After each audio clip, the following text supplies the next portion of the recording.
Welcome to the Reconnection Club podcast, the show that helps parents heal troubled relationships with their adult sons and daughters. I'm your host, psychotherapist Tina Gilbertson. Each week, I'll offer you compassion, clarity, and personal development tips designed to help you reconnect, not only with your child, but with yourself. Now let's get started. When we're trying to solve a difficult problem, we humans tend to look for the easiest solution that will take the shortest possible time. Why wouldn't we? But when it comes to complex problems that are hard to solve, quick and easy rarely leads to a real solution. Get-rich-quick schemes are a good example. There's a reason it takes time to build wealth. It requires knowledge as well as sustained attention and effort over time. Get-rich-quick schemes are usually either illegal or they don't actually work to make you rich. You have to know what to do, and you have to be able and willing to do it over time. When it comes to the hard problem of reconnecting with estranged adult children, parents tend to seek the same thing we all want: quick and easy solutions to get them reliably back into contact as soon as possible. They may read books and listen to podcasts and visit websites and online forums. They diligently and wholeheartedly apologize to their estranged adult children in the mistaken belief that a truly good apology should end the estrangement.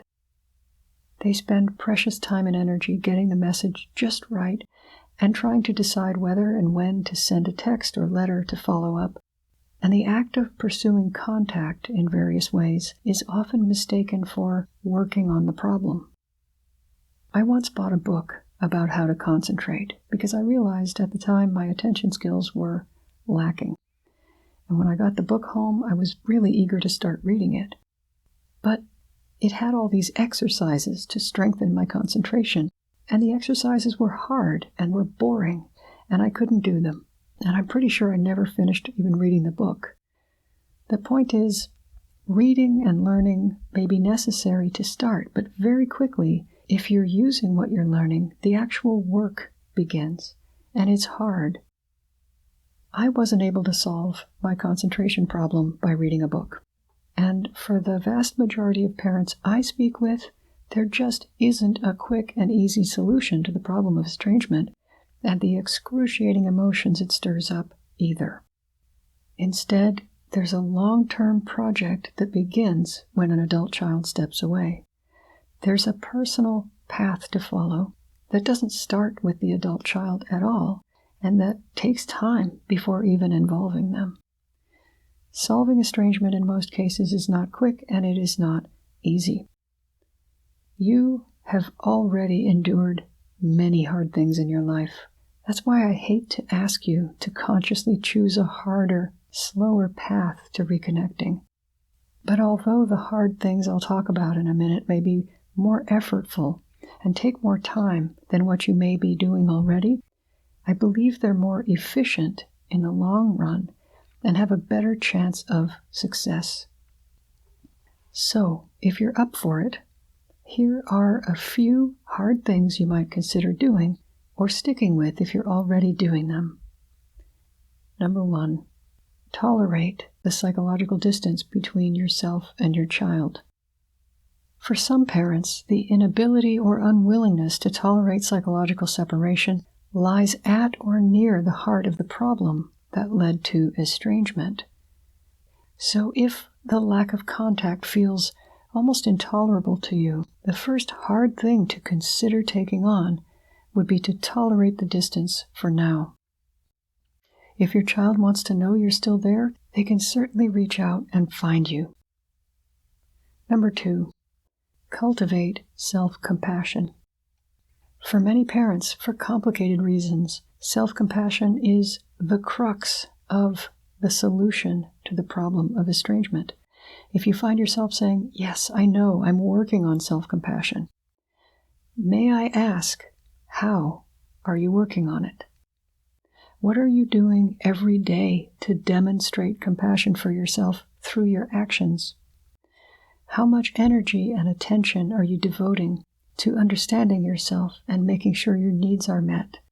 as opposed to the energy and attention you're giving to the estrangement. See if you can invert that ratio. Spend more energy activating self-compassion than thinking about the estrangement. You might find that it's very hard to do, and if so, cultivating self-compassion is a project you may want to embrace. Number 3, take in less information and do more with the information you take in. Let's say you're learning about boundaries, for example. Maybe you find the Healthy Boundaries course I created in the Reconnection Club library. Taking in less information means you would watch just one lesson and then reflect on that lesson. And instead of watching more that day, spend the next few days practicing something you want to bring into your relationships. I couldn't do that. I wanted to concentrate better, but I couldn't do the exercises. I just wanted to read the book because it was quicker and a lot easier than putting the book down and practicing the skill I was trying to learn. Hopefully you will fare better than I did. It's hard to take in less information and do more with it. If you find yourself taking in tons of information, one thing after the next, this may be the hard thing for you. Number 4, address what has not yet been fully addressed within yourself. This can obviously take a lifetime, but that just means it's important to do now.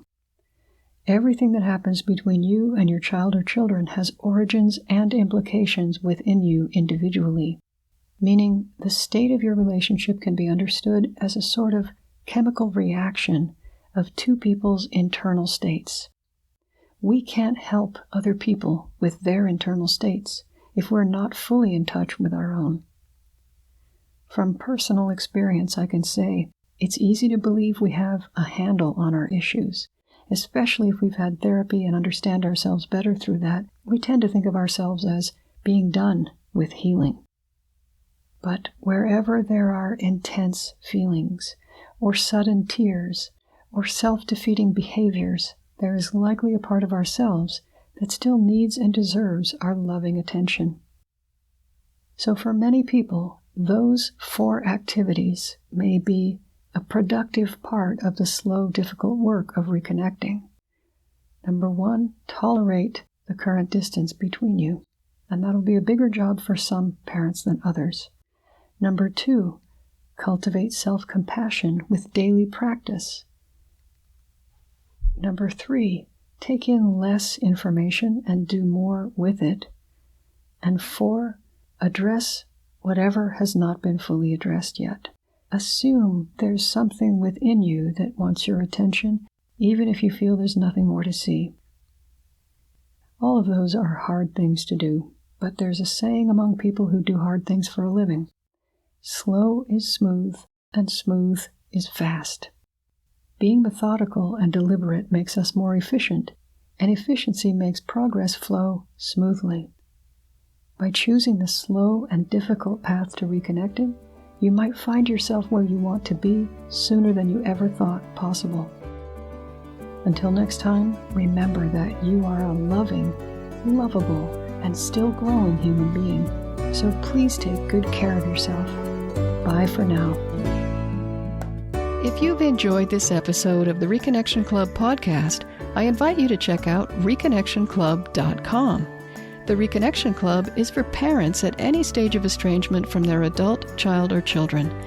So whether you've just realized there's trouble between you, you've been living with estrangement for years, or you're newly reconciled but still walking on eggshells, the Reconnection Club is your essential resource for information, support, and continued personal growth. With our courses and workshops, expert interviews, monthly Q&A calls, and a friendly, active community, the Reconnection Club is a wonderful place to be for anyone suffering the pain of estrangement from an adult, child, or children. So check it out at reconnectionclub.com.